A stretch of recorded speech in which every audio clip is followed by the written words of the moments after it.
네, 그렇다면 집이 한 채라도 가격이 상대적으로 비싼 강남 아파트를 갖고 있는 경우 또는 집을 두 채 이상 갖고 있는 다주택자들의 세금은 어떻게 다를까요? 계속해서 박연신 기자와 알아보겠습니다.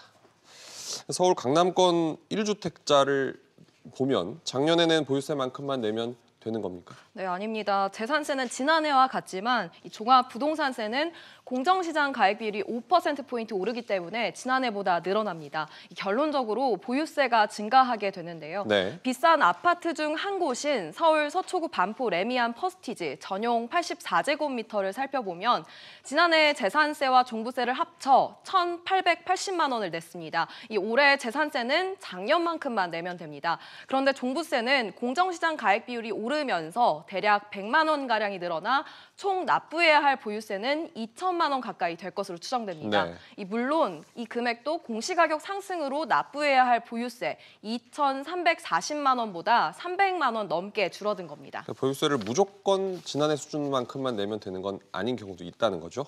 또 집을 팔지 않고 버티겠다는 다주택자들도 있습니다. 이런 경우는 어떻게 됩니까?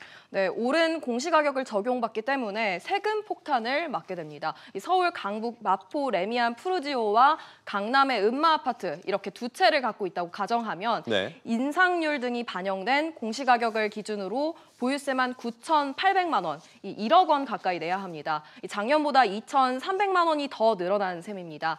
3주택, 4주택자는 세금이 천문학적으로 불어날 것으로 예상됩니다. 나아가 다주택자지만 다 합쳐도 공시가격 11억 원이 안 되는 분들, 네. 이분들 역시 다주택자란 이유로 오른 공시가격이 반영된 재산세를 납부해 세 부담이 만만치 않을 것으로 보입니다.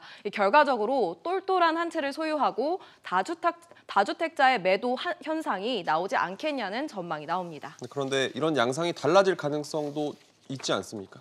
네, 그렇습니다. 이 민주당은 지난해 공시가격이 아닌 2년 전 공시가격을 적용하자는 입장이고 인수위는 공정시장 가액 비율을 대폭 낮추자는 입장입니다. 네. 정부도 추가 논의 가능성을 열어놓고 있어서 1주택자의 보유자 이 세금 완화는 더 늘어날 여지가 있습니다. 다만 다주택자들을 중심으로 불만이 커진다는 점에서 이들에 대한 혜택을 부여할지 여부도 관심사입니다. 모두를 만족시키긴 힘드니까 어떻게 정리할지 지켜보겠습니다. 박 기자, 잘 들었습니다.